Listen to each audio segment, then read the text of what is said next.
반갑습니다. 우리 서로에게 환영의 박수 할까요? 어서오세요. 환영합니다. 오늘은 저희가 간략한 버전으로 순한 맛으로 준비를 좀 했습니다. 네, 천국에 대한 노래를 좀 해볼 건데 우리 어린 시절에 혹시 교회 다녔던 친구들은 들어본 적 있는 노래일 거예요. 천국에 대한 노래입니다. 성경에서 천국은 밭에 감춰져 있는 보물이라고 이야기하고 있어요. 여러분 만약에 여러분만 아는 어떤 운동장에 아니면 공원에 보물이 숨겨져 있다는 사실을 알게 되면 어떻게 하시겠어요? 자, 전 재산을 팔아서 그 땅을 사서 그 보물을 가져야 되겠죠? 그런 보물에 대한 이야기입니다. 우리 같이 하나님 찬양했으면 좋겠습니다.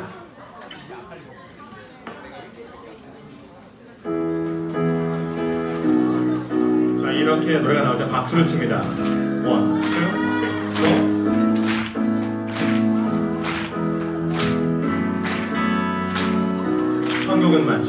천국은 마치 밭에 감추인 보화 땅속에 묻힌 아무도 모르는 보석 천국은 마치 밭에 감추인 보화 땅속에 묻힌 아무도 모르는 보석이라네.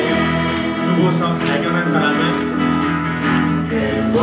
발견한 사람은 뛰며 집에 돌아가 집 팔고 땅 팔고 냉장고 팔아 기어이 그 밭을 사고 말 거야. 천국은 마치 밭에 감추인 보화 땅속에 묻힌 아무도 모르는 보석 천국은 마치 밭에 감추인 보화 땅속에 묻힌 아무도 모르는 보석이라네. 그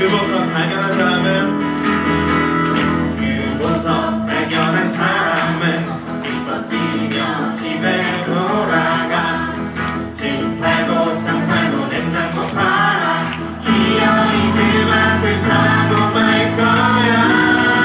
한 번 더. 천국은 마치 밭에 감추인 보화 땅속에 묻힌 아무도 모르는 보석 천국은 마치 밭에 감추인 보화 땅속에 묻힌 아무도 모르는 보석이라네. 다시 한번.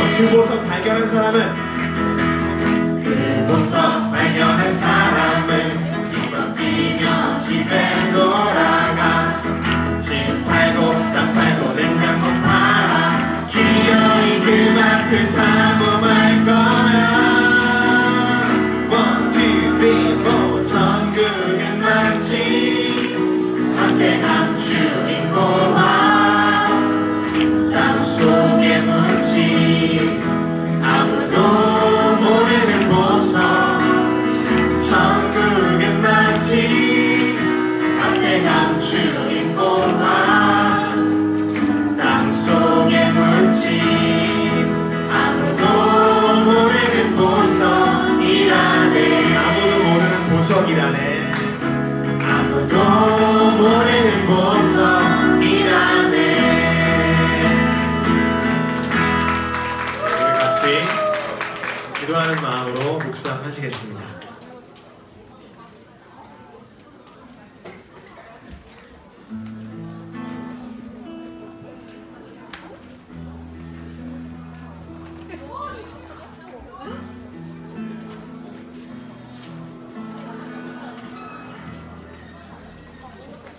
자, 기도하겠습니다. 자, 눈을 감고 기도하겠습니다. 은혜와 사랑이 풍성하신 주님, 주님의 은총 속에서 주어진 학교 생활에 충실하다가 이렇게 모여 예배드리게 하심을 감사드립니다. 이 시간 예배에 참석한 학업에 지친 우리 학생들을 치유하시어 하는 일에 차질이 없도록 하여 주시고 은혜를 베풀어 주셔서 중간고사를 준비하는 학생들에게 지혜와 명철을 주시기를 원합니다. 특별히 고생하시는 여러 선생님에게도 주님께서 함께 하시고 날마다 새 힘과 능력을 부어주시며 우리 학교를 은혜롭게 잘 인도할 수 있도록 반석 같은 믿음과 건강도 지켜주시기를 원합니다. 여러 가지 형편으로 예배에 참석하지 못하는 서울외고 구성원들 일일이 다 기억하여 주시고 질병으로 고통받는 구성원들에게 주님의 권능의 손으로 치료하시고 안수하셔서 하루속히 완전한 회복을 허락하여 주시기를 원합니다. 이 시간 특강을 전하실 기우진 대표님에게도 성령께서 함께 하셔서 특강을 듣고 우리가 사회적 기업가 정신을 배우고 다짐하는 은혜의 시간이 되게 해주시기를 원합니다. 우리를 사랑하시는 예수님의 이름으로 기도드립니다. 아멘.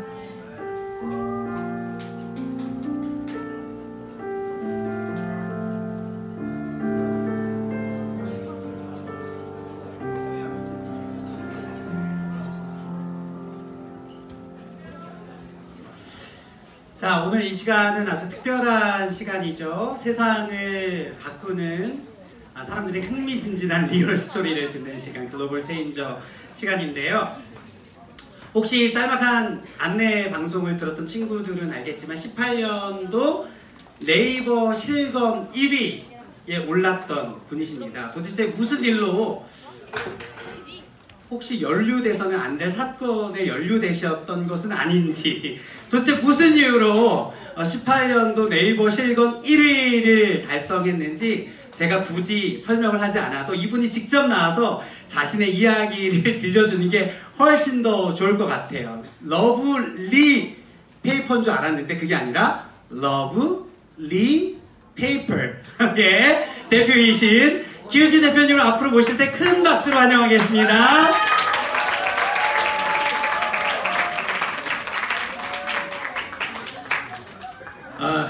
네, 고맙습니다. 네네네. 이 자리는 왜 이렇게 비었죠? 네. 이유가 있나요? 항상 비는 자리인가요? 아니에요? 우리 선생님이 특별히 영향력 때문에 그러신다고요? 네. 여기 1학년 한번 손 한번 들어보세요. 1학년. 1학년이 이 정도 많이 왔네요. 네, 2학년. 네, 이 정도. 자, 이 정도 추세면 3학년은 정말 없는 건 3학년. 네. 평소 이 채플 예배가 자율이라고 들었어요. 이 참석률의 추세가 1학년이 이만큼, 2학년이 이만큼, 3학년이 이만큼. 평소 그런가요? 저 때문에 그런 거 아니고 평소 그런 거죠? 제가 뭐 잘못한 거 없죠? 그러면 좋아요. 오늘 예배 찬양할 때 천국은 마치 우리 감춰진 보화라고 얘기했는데 제가 발견한 보화, 제가 발견한 보화를 오늘 여러분하고 설명드리면서 제가 천국을 어떻게 만들어가는지 같이 나누면 좋을 것 같습니다. 저는 러블리 페이퍼라는 회사를 이제 하고 있어요. 보시는 것처럼 제가 생각보다 좀 유명해요. 네. 근데 그 TV에서 날 본 사람이 별로 없을 거야. 혹시 있니? 러블리 페이퍼라는 걸 TV에서 본 사람 있니? 그래 미안해. 없는 걸 내가 이해할게. 왜냐면 첫 번째는 자봐 KBS 1이라고 하는 나눔과 기부 행복이라는 프로그램은 새벽 1시 반에 하는 거야. 그러니까 여러분 자야 되잖아. 그리고 KBS2 그녀들만의 수당 오전 10시야. 그러니까 여러분 이제 학교 생활해야 되잖아. MBC 나눔의 행복 밤 12시고요. SBS 모닝 아이든 2번 나왔는데 아침 7시에 했어. 등교 준비해야 되잖아요. 뭐 리틀 빅 히어로, 뭐 성경 다큐는 심지어 새벽 4시에 하는 거야. 아침에 일찍 일어나는 CEO들이 보는 거거든요. 그러니까 여러분들이 나를 이렇게 많이 나왔는데 못 봐. 그렇다고 뭐 조선일보, 국민일보, 중앙일보 그런 거 보니 혹시? 그런 거 안 보지. 그러니까 여러분 유튜브에 제가 나온 것도 있긴 하지만 그런 게 뭐 그런 짤이나 웃긴 게 이런 게 아니라 뭐 드래곤 철룡 요새 유행하는 그런 게 아니라 그냥 뭐 사회적 기업 관련된 컨텐츠이기 때문에 여러분이 찾아보지 않으면 찾아볼 수 없을 거예요. 그래서 제가 직접 오늘 서울 외고고등학교에 와서 여러분하고 잠시나 나누는 시간에서 또 이거 나누고 나면은 또 까먹을 수 있으니까 잘 들어주시길 바랍니다. 그럼 제가 왜 이렇게 TV 많이 나오고 앞서 얘기한 것처럼 네이버 실검 1위도 하고 뭐 지금은 상 많이 받죠. 니네 우리 선생님 저기 고등학교 졸업하고 나서 받은 상 있으세요? 하나 있어요? 네, 하나 있어요. 나는 고등학교 졸업하고 많이 받았단 말이야. 이게 쉽지 않거든 이게. 성인 돼서 상 받는 게 쉽지 않아. 왜 이렇게 상 받았는지 근데 그런 걸 한번 살펴보도록 할게. 대단해? 고마워. 아유 뭐 이렇게 영혼 없이 아무런 영혼 없이 대단하다고 얘기하니 넌.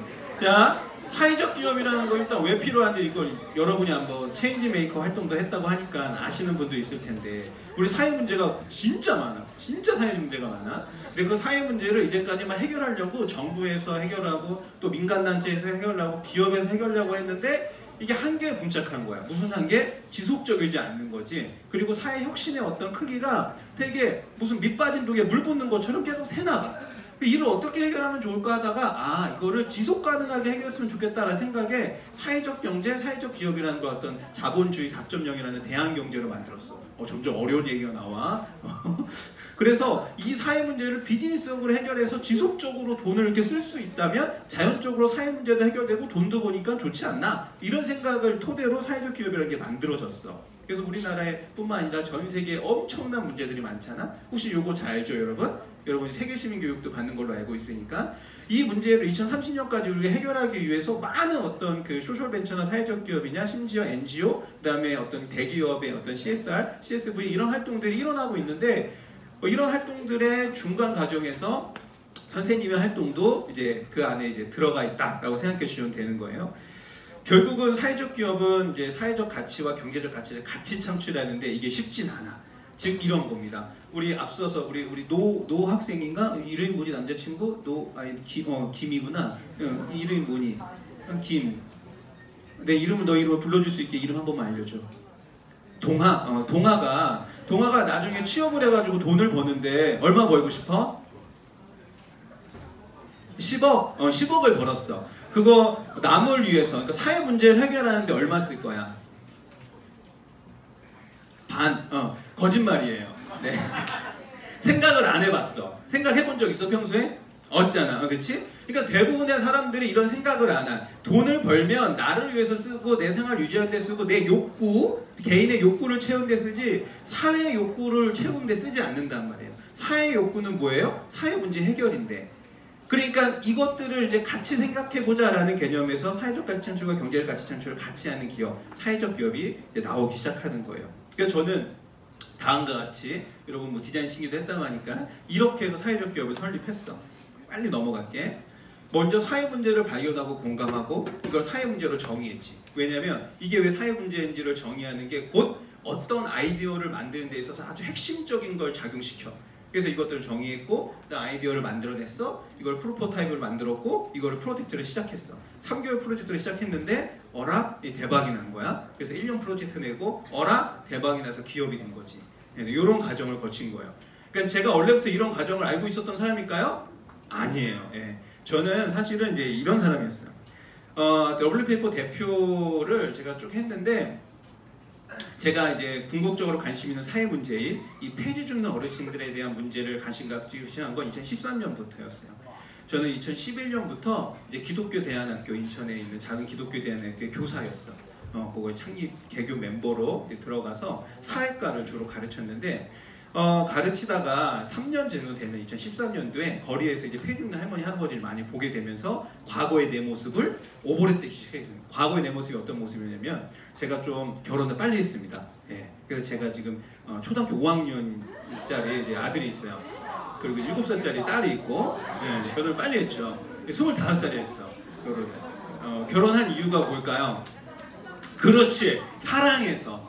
예. 혹자는 뭐 이상한 얘기 합니다. 근데 저는 사랑해서 한 거예요.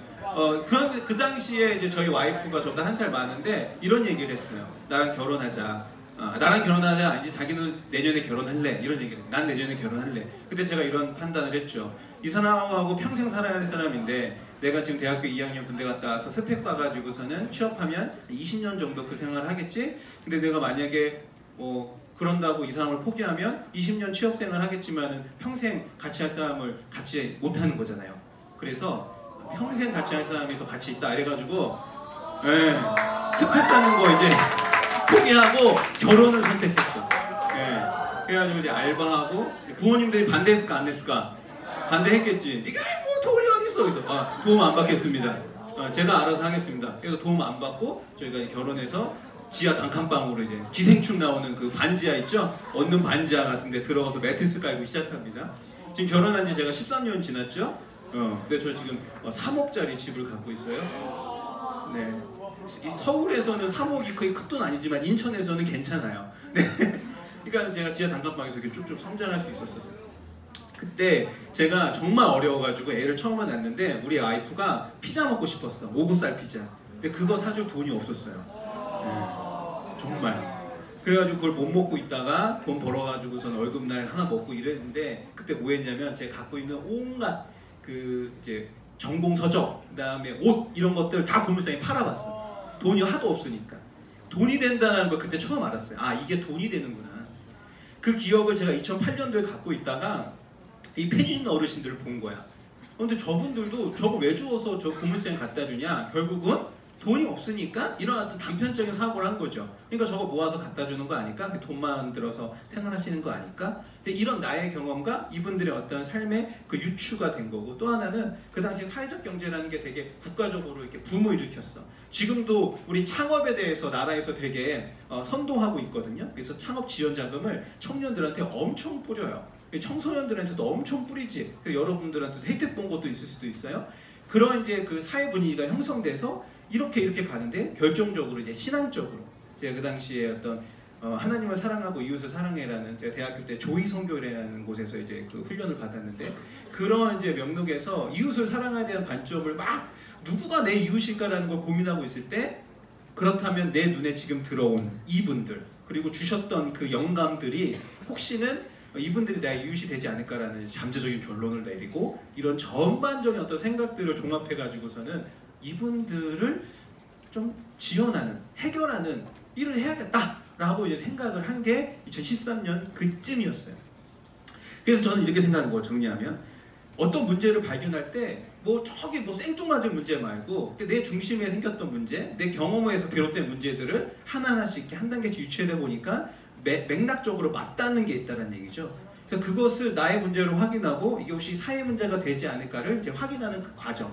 근데 제가 뭐 알았어야죠. 사회적 기업, 뭐 디자인 싱킹 이건 몰랐잖아요. 그래서 지역에 있는 그런 사회적 경제 아카데미나 이런 데서 이제 공부를 합니다. 그래서 나온 게 이런 문제들이에요. 폐주 있는 어르신들에 대한 문제들.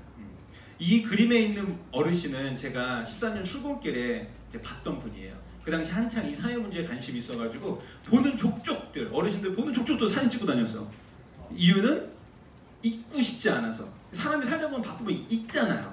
그렇죠? 이게 내가 사회 문제라고 생각했는데 살다 보면 잊어버린단 말이야. 그냥 스킵하는 경우들이 많아요.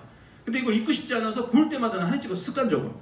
근데 이분이 출근길에 딱 나타난 거야. 아, 저는 이분을 도와줬을까요? 못 도와줬을까요? 오르막길이었어. 15도 되는 경사길, 아스팔트, 끝차선에서 평상시에 완전 다른 그림이죠. 리어카 손수레도 없이 허리에다 폐지를 묶고 머리에 이고 저는 도왔을까요? 못 도왔을까요? 우리 동아, 내가 도왔을까? 못 도왔을 것 같아? 너는 도와줬을 것 같아? 못 도와줬을 것 같아? 너라면 거리 등굣길에 봤어 저번을. 너는 못 도와줬어? 왜 못 도와줘?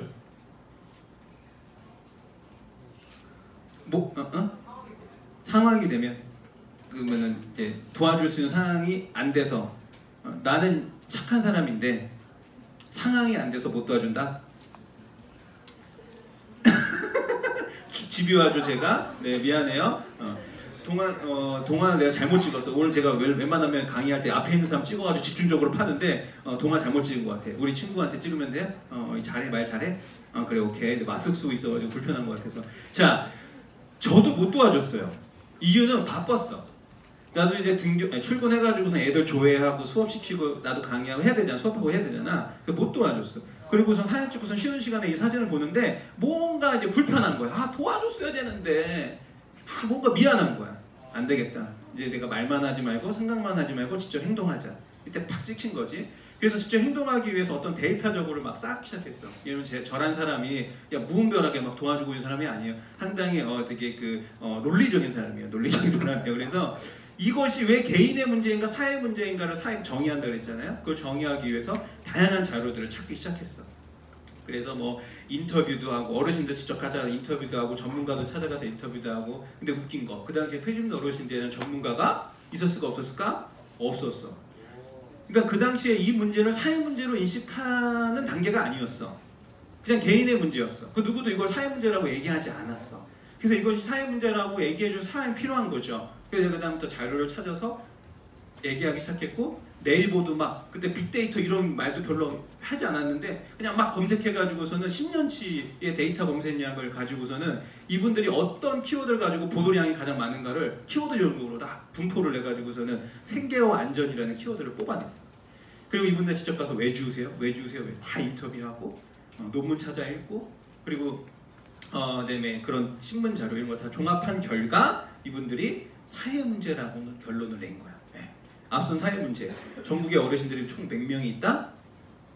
175만 명.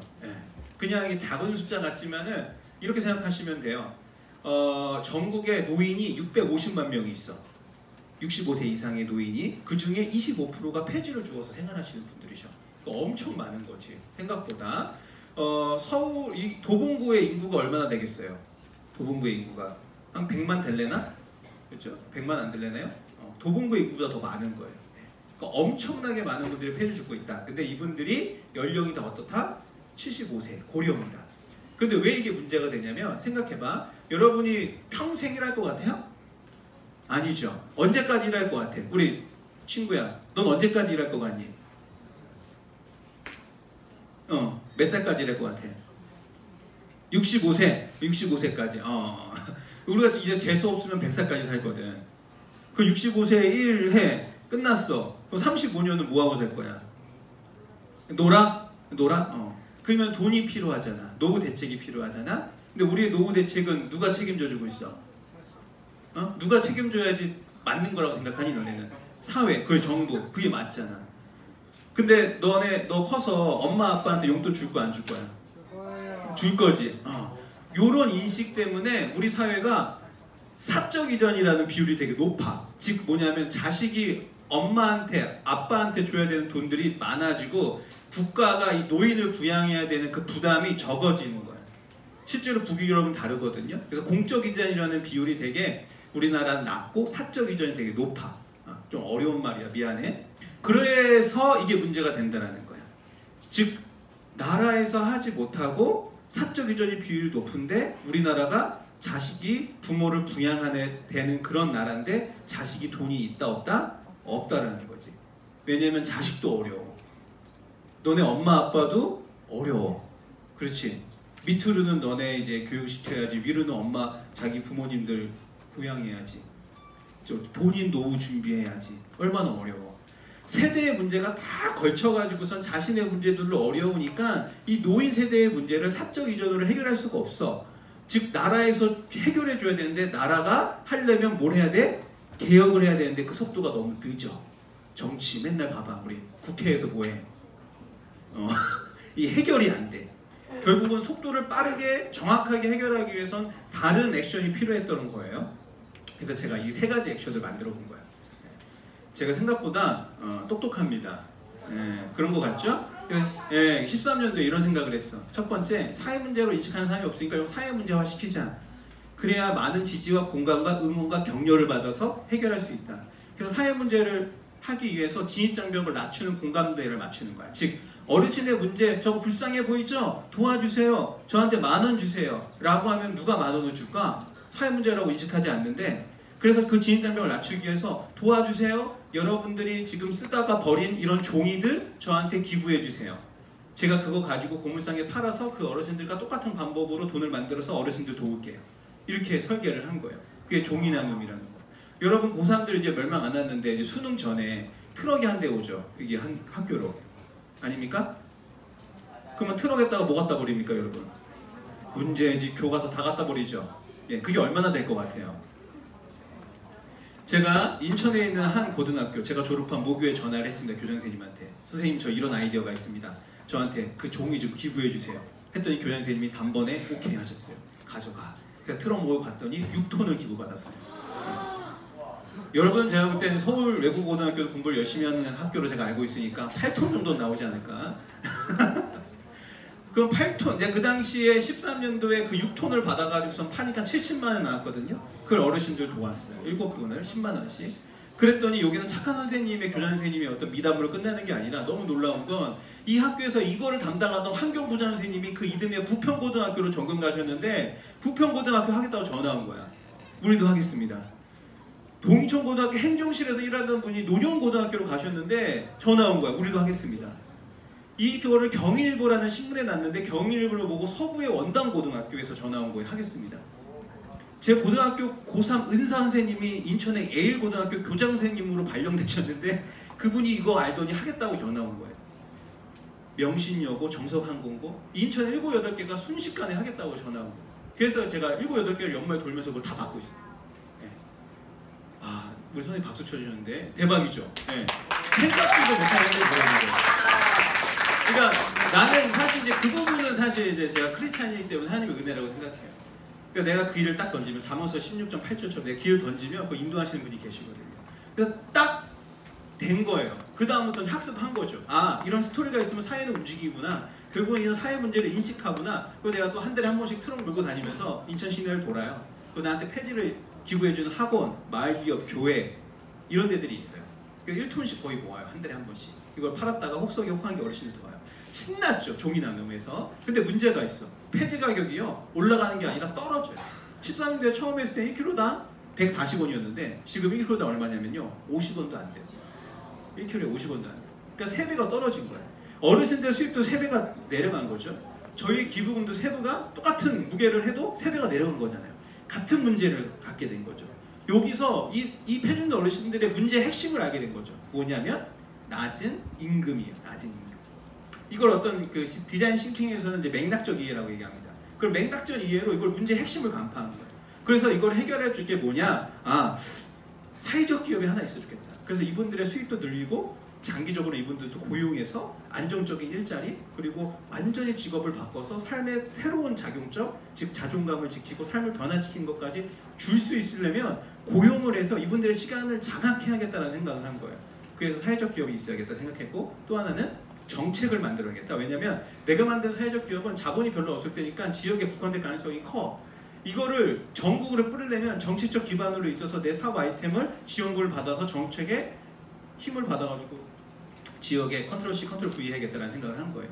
예. 궁극적으로 저 이 세 가지를 다 했어요.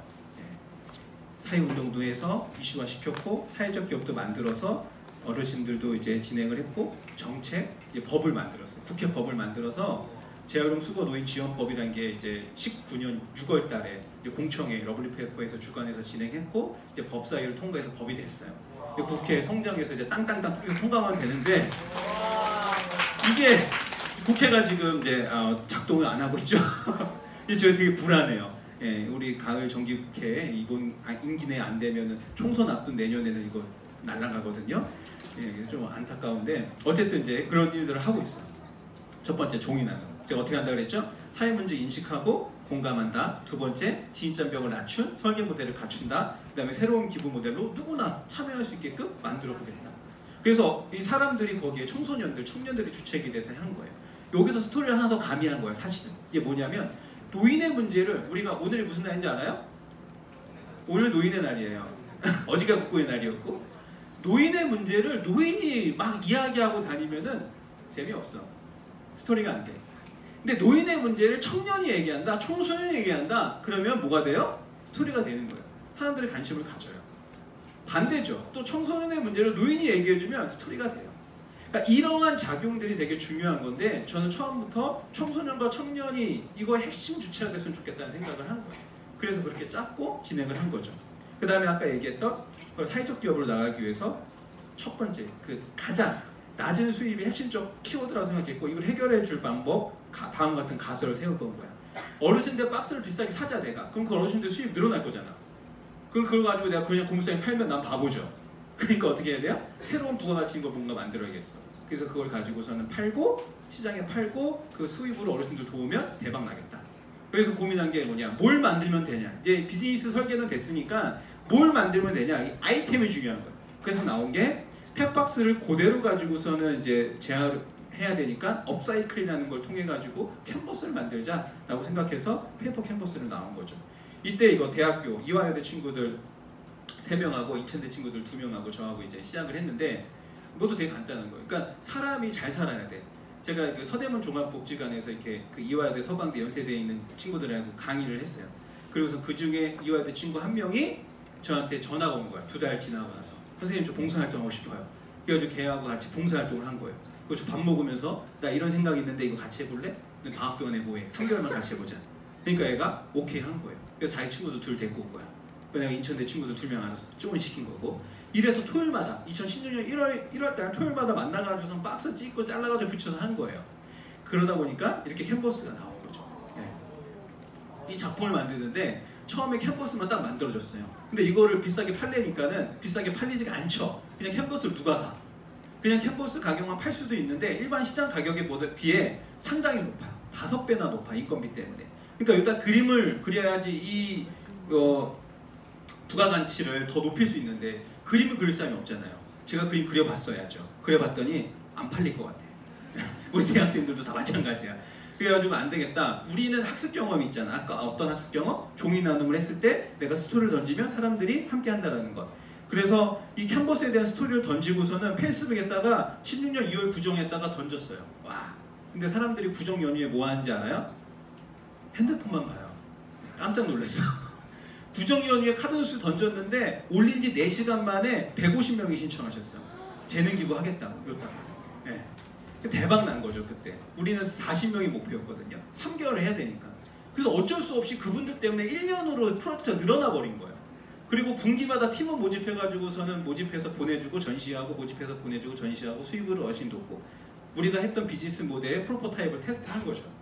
그러니까 이게 되더라는 거예요. 근데 그 사이에 그 페북에서 좀 핫했어요. 그러니까 이거를 소셜 섹터에 있는 어떤 인큐베이팅하는 그 이사님이 보시고 연락이 왔어. 그 사회적 기업으로 만들어 보시면 어때요? 이래가지고 제가 그런 전 어떤 그 생각이 있었습니다. 오케이 해가지고 적극적으로 거기에 임해서 이제 사회적 기업 육성 사업, 그다음에 예비 사회적 기업 이런 이제 단계를 거친 거죠. 이렇게 전시하고. 네. 그러니까 저는 처음에 자본도 없었고 공간도 없고 사람이 없어요. 그런다고 일 못한 거 아니거든요. 네. 어떻게 일할 수 있어요? 자본이 없으면 자본이 없이 할 수 있는 일을 시작하면 돼요. 네. 페이퍼 캔버스 돈이 얼마나 필요할 것 같아요? 처음에 10만 원만 있으면 돼요. 네. 어렸을 때 사가지고 재료비하고선 하고선 간식 먹었대. 그러면 캔버스 한 50개 나와요. 그 이걸로서는 보내가지고 하면 되거든요. 10만 원만 있어도 할 수 있어요. 공간이 없으면 여러분 학교에 공간 많잖아요. 저도 처음에 공간 어떻게 했을까요? 제가 대안학교 교사였으니까는 우리 학교 교실에서 애들 모아가지고 했어요. 그냥 공간이 없어도 돼요. 사람이 혹시 없어도 돼요.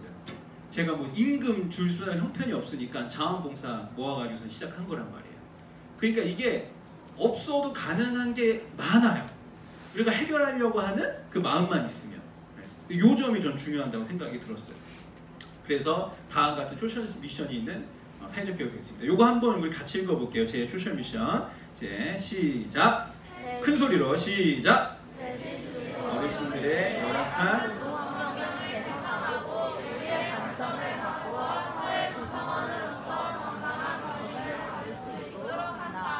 네, 저는 이게 뭐냐면 저희는 뭐 대기업 것처럼 1등 기업, 초일류 기업 이런 게 우리의 미션이 아니에요.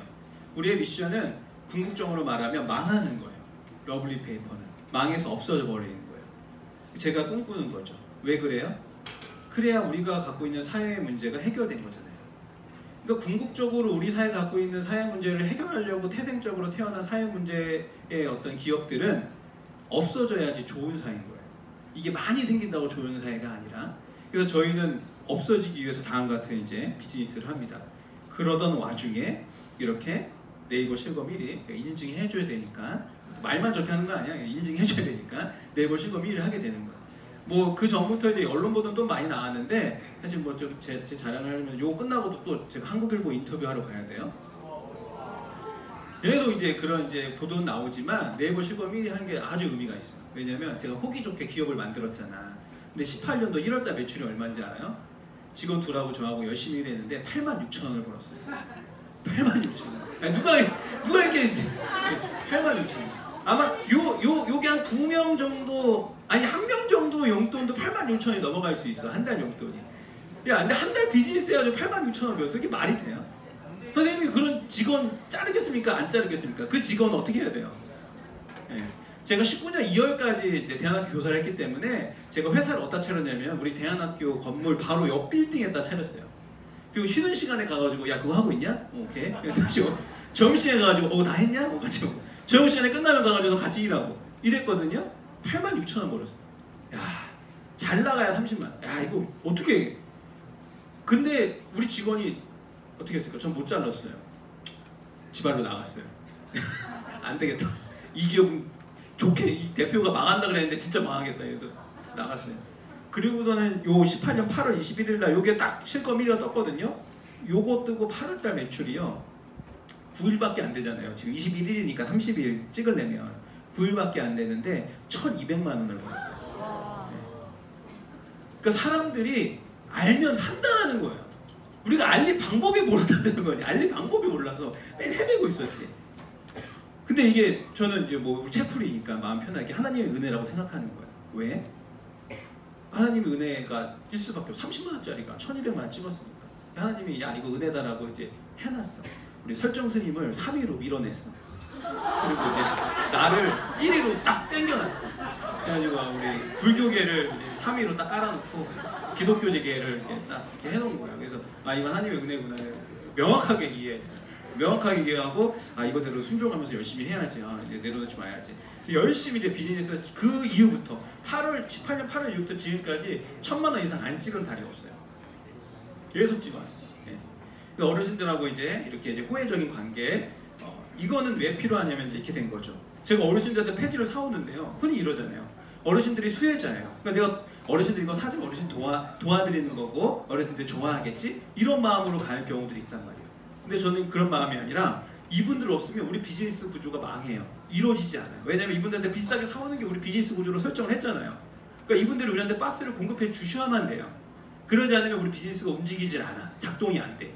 그러니까 이분들은 나한테 되게 중요한 바이어고 그리고 이분들이 나한테 중요한 이해 당사자란 말이에요. 그러니까 이분들을 되게 극진히 모셔야 돼요. 이런 구조를 만들어버리는 거예요. 그러니까 나의 어떤 사회복지의 클라이언트가 아니란 말이에요. 진짜 나하고 비즈니스적인 협력가예요. 네. 이렇게 해서 어르신들을 이제 함께 하는 거죠. 이런 호혜적인 관계를 만들어버린 거예요. 그리고 우리 정혁분 어르신 이제 17년도에 저희 대안학교 앞에서 폐지를 이렇게 모으고 계셨어요. 그래서 어르신 제가 그때 도와드렸어요. 어르신 도와드리면서 제가 러블리 페이퍼를 하고 있는데 어르신들을 좀 어르신을 채용하고 싶습니다. 나중에 고용해서 안정적인 일자리 드릴게요.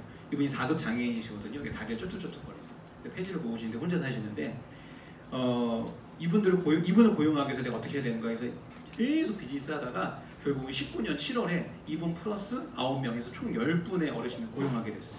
네. 약속을 지켰죠. 제가 러블리 페이퍼에서 가장 뿌듯했던 게 바로 이분을 고용했던 거예요. 내가 약속을 지켰다는 거예요.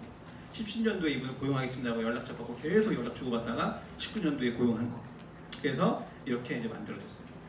이 어르신들이 작업하는 이 1층짜리 이제 공간인데 저희 러블리 페이퍼에 있는 건물의 1층이에요. 원래 러블리 페이퍼는 이 건물의 4층에 있어요. 엘리베이터도 없어요. 근데 어르신들 고용하려고 하니까는 무슨 문제가 생겼냐? 어르신들 10분이 맨날 계단, 엘리베이터 없는 계단 올라와서 일을 해야 돼. 너무 힘든 거예요. 그중에 다리 불편한 사람, 무릎 관절 너무 많죠. 1층에 자리가 있어도 좋겠는데. 근데 마침 1층에 공간이 났어요. 10평짜리. 이걸 얻어야 되는데 보증금이 1,300만 원이래.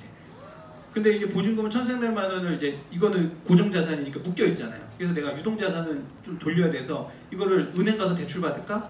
어떻게 할까 하다가 고정자산이니까 내가 이거를 기부를 받자. 기증금을 받고 그 대신 이제 월 이자로 작품을 보내드리고 이거 묶여 있으니까 어차피 나중에 나갈 때 돌려드리면 되겠다. 이런 생각에 페이스북에다 또 떴어. 난 페이스북 너무 좋아해. 페이스북에서 또 이런 스토리를 이거 이렇게 해가지고 1,300만 원 해주세요. 내가 나중에 나갈 때 다시 드리겠습니다. 했더니 3일 만에 1,300만 원 모았어요. 3일 만에 사람들이 50만 원, 100만 원씩 막 해줘가지고서 어떤 분이 갑자기 일단 얼마 전화가 왔어요. 얼마 부족해요. 그래서 네 800만 원 정도 부족합니다. 내가 그거 해줄게요. 그러면 딴 사람한테 기회가 좀 미쳤지. 딴 사람한테 기회가 좀 안 들어갔을 테니까 500만 원만 해주세요. 하고서는 이제 300만 원 좀 키핑해놨어. 그래서 시간을 또 주니까 하루 만에 300만 원 찼어요. 그래가지고 1,300원을 모아가지고서 이걸 장소를 얻고 우리 직원들이 인테리어하고 뭐 다 해가지고 하여튼 딱 만들어져서 어르신 직원을 한 거죠. 너무 감사해요. 그러니까 하나하나가 좀 너무 뭐라 그럴까 스토리적으로 너무 감사한 부분이 없는 거죠. 그래서 저도 이제 그런 이제 비즈니스 하면서 느낀 거예요. 아, 사람들이 러블리 페이퍼에 대한 게 좋은 것도 분명히 있지만 이 비즈니스 모델에 대해서 많이들 이제 공감하시는구나. 그러니까는 자기 돈 50만 원, 100만 원, 막 500만 원 선뜻 주는 거겠죠. 공감하지 않으면 주지 않겠잖아요. 아, 공감하시는구나. 이거에 대해서 아주 뜻깊게 생각하고 있었어요. 그러면서 또 하나의 비즈니스 모델을 만들어냈죠. 뭐냐면 이거를 사람들한테 체험할 수 있게끔 만들자. 그렇다면 그래서 이 캔버스를 체험할 수 있는 키트를 제작했어요. 그래서 이거 가지고 학교에도 가고 그다음에 기업에도 가요. 특히 이제 기업에 가면은 기업 임직원들이 이거를 돈 주고서는 하나당 돈 주고 하나당 만 원씩 돈 주고 사서 이걸 만들어 가지고 완성된 캔버스를 우리한테 다시 기증해줘요. 되게 웃기죠? 그럼 기증된 걸로 우리가 작가님한테 보내면 작가님이 작품을 만들어줘. 저희가 온라인에 올리죠? 그러면 그 만들었던 그 기업 임직원이 그 작품을 다시 사요. 웃기죠? 그러니까 우리는 돈 키트 만들어서 또 팔고 작품도 팔고 이 비즈니스 모델 너무 좋은 거야. 그래서 이걸 지금 돌리고 있어요. 네. 그래서 저희 이제 홈페이지에 가면은 작품을 딱 찍으면 거기에 캔버스, 그러니까 이 펫박스를 저희한테 공급한 어르신의 이름과 연령이 써 있어요. 그리고 이거를 만들어준 이런 그 기업 사회공헌 활동에 참여한 임직원들과 이름이 써 있어요. 그다음에 이거를 재능기부 작품으로 만들어진 작가님과 작품명이 써 있어요. 이렇게 정보가 다 들어가 있어. 그러니까 이거는 어떤 스토리로 이게 만들어졌는지를 그 작품을 사는 사람이 알 수 있는 거예요. 이렇게 만들어 놓은 거죠. 그래서 어르신들한테 생계안전 문화 여행을 드리는데 전 여기서 이제 가장 중요한 거는 배고픔보다 정고품이라고 얘기해요. 어르신들한테 제가 갔을 때 제가 가져온 쌀보다는 저를 더 반기시겠죠. 그렇죠? 저하고 얘기하는 시간을 더 즐거워하세요. 그게 본질이거든요. 그러니까 사람과 사람이 만나는 거지 사람과 쌀이 만나는 게 아니에요. 그래서 그분들도 절대적으로 필요한 게 배고픔보다는 정고품이다. 그래서 정을 나누기 위한 거예요. 그래서 여행을 보내드려요. 그래서 저희가 다음 주도 어르신들 이제 20명하고 저희 청년 20명하고 묶어가지고서는 여행을 가거든요. 그런 식의 프로젝트를 계속 같이 합니다. 영화 보여드리고 저희가 만든 생산품들이에요. 귀엽죠? 네. 여러분들도 이제 원하시면 이런 거를 키트화 해가지고서는 체험해 볼 수도 있어요. 네, 같이 특히 이런 것들 만들어 볼 수 있어요. 여기 보이는 이게 미니 캔버스나 이런 것들도 명화도 저희가 출력해서 이렇게 캔버스 그대로 출력해서 판매도 하고요. 최근에 한 건 인생샷 서비스라고 여러분 이제 사진들 많이 찍잖아요. 그런 이제 사진들 이제 이렇게 저희한테 보내주시면 저희가 이제 인쇄해드리는 서비스를 이제 런칭하려고 해요. 네. 귀엽죠? 뭐가 귀여워요? 애기가 귀여워요? 고양이가 귀여워요? 애기? 제 아들이에요. 제 아들 돌사진. 제 아들이 그래도 소속사가 있는 아역 배우거든요. 그래서 이제 프로필 사진 뭐 이런 거 하고 있어요. 키트 만들어서 이제 갖다 팔고 있고 같이 이제 체험하면서 사람들한테 어르신들에 대한 인식을 바꿔라 이런 이제 공감 교육도 같이 하는 거죠. 네, 이렇게 그러다 보니까는 이렇게 여행 같이 보내드리고, 네. 근데 이렇게 하다 보니까 사람들이 한편에 나한테 이런 말도 하더라고. 아니 기대표가 그렇게 도와주니까 어르신들이 더 폐지 더 주는 거 아니야? 막 이렇게. 과연 그런가? 근데 그런 생각이 저희는 생각해봤어요. 아, 어르신들이 하는 활동을 왜 불쌍하게 연민적으로 동정만 하고 안타깝게만 보지? 그분들도 분명히 존재하는 목적이 있는데, 그리고 그분들의 존재 목적에 의해서 지금 하고 있는 활동이 분명한 어떠한 사회적인 유익이 있을 텐데 왜 그거는 보는 시각이 없고 왜 계속 폐지 주는 활동을 하지 말라고만 해야 되는 걸까? 그래서 다시 한번 생각해 보니까요, 이런 결론이 나오더라고요. 또 조사를 다시 시작했죠. 이분들 때문에 우리나라가 OECD 가입국가 중에 재활용률 1위를 하고 있어요. 그러니까 이분들이 없으면 이 재활용률 30%가 빠져요. 우리 1위를 못해. 선생님 1위 안 하면 되죠. 이 1위가요 국가 신용 등급에도 영향을 미쳐요. 그러니까 이게 되게 거시적인 경제 지표에도 영향을 미치는 지표인데 이것들이 어르신들이 지금 창출해내고 있는 소셜 임팩트란 말이에요. 근데 그걸 누구도 보지 않아. 이분들의 노동력을 1년간 계산해보면요 1조예요. 1조. 175만 명의 노동력. 어마어마하겠죠. 즉 이분들이 이걸 하지 않으면 거리에 넘쳐나는 폐지 이런 그 수집 운반들을 지자체나 업체가 떠맡아야 되는데 그 비용이 1조라는 거예요. 그럼 지자체가 그 비용이 어디서 나와요? 예산이죠. 국민 혈세란 말이에요. 이분들의 활동으로 예산을 아끼는 거예요. 근데 우리는 몰라. 혜택을 보고 있는데도. 그리고 이분들 1년에 한 분이 연간 9톤의 폐지를 줍습니다. 그걸 나무로 환산해 보니까 30년 된 소나무가 80그루예요. 그 나무 심어봤어요? 네. 여기 나무 심어본 사람 있을 수 있겠지만 1년에 80그루까지 심어본 사람 없을 거예요. 그분들은 그런 활동을 하신단 말이에요.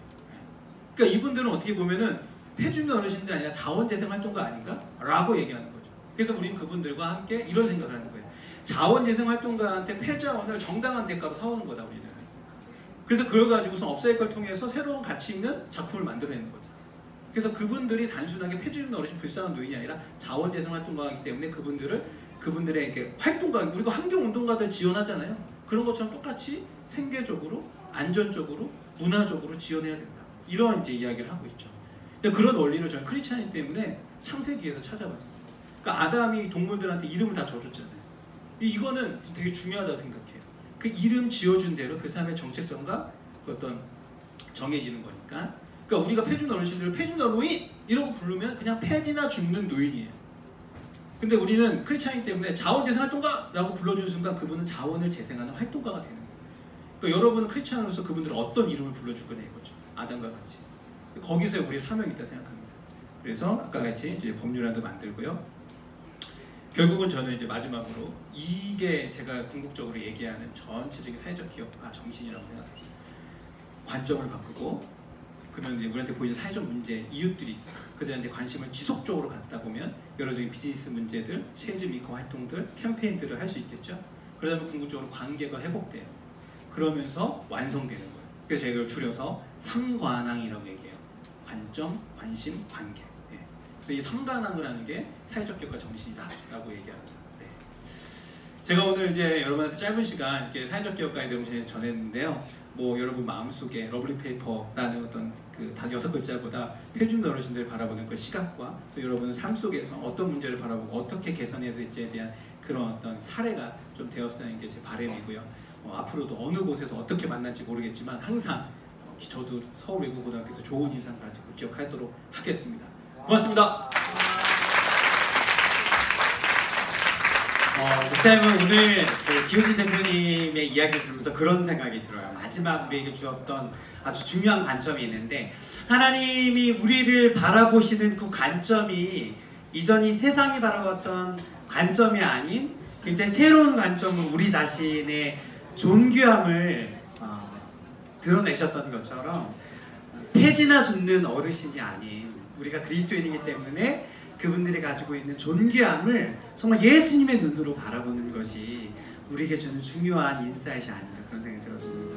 여러분 우리가 말로는 그리스도인이라는 얘기 정말 많이 하는데 우리 삶으로 그리스도인답게 사는 건 참 어려운 것 같아요. 그렇죠? 목사님이 이번 학기 동안 빛처럼 소금처럼 사는 삶이 어떤 건지 여러분들에게 도전했는데 우리가 말로 하나님 내가 소금처럼 살겠습니다. 빛처럼 살겠습니다. 그런데 우리 삶으로 실천하지 않으면 그거는 그저 한낱 그저 땅에 떨어지는 다 사라지는 말에 불과해요. 하나님 오늘 우리가 기우진 대표님을 통해서 우리에게 도전해 준 그 말씀처럼 내 삶 가운데 삶의 한 자락이라도 이웃을 향한 내 삶을 내어주고 하나님의 관점으로 세상을 바라보고 그런 사람을 바라보겠습니다. 우리 그런 마음으로 이 시간 같이 함께 목사님과 기도하고 오늘 이 예배를 마치도록 하겠습니다. 기도합시다. 하나님 감사합니다. 오늘 우리에게 말씀을 통해서 세상을 어떤 눈으로 바라봐야 할지 알려주시고 또한 우리의 삶을 내어주며 이웃과 더불어 함께 살아가는 그 그리스도인의 삶이 무엇인지 우리에게 이야기해 주시고 가르쳐 주시고 깨닫게 해주셔서 감사합니다. 오늘 우리에게 허락하신 이 마음의 도전과 열정을 가지고 나 혼자 공부 잘해서 성공해서 잘 먹고 잘 사는 사람으로 사는 것이 아닌 내가 잘됨을 통하여 많은 사람들의 생명을 복되게 하는 그런 빛과 소금된 삶을 사는 우리 서울외고 친구들 다 될 수 있도록 주님 함께 해주십시오.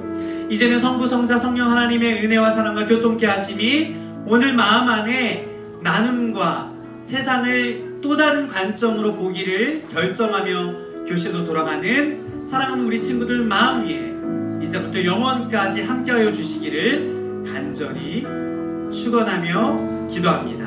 아멘. 사랑합니다. 축복합니다. 짧은 연휴 잘 보내고 우리 다음 주에 만납시다.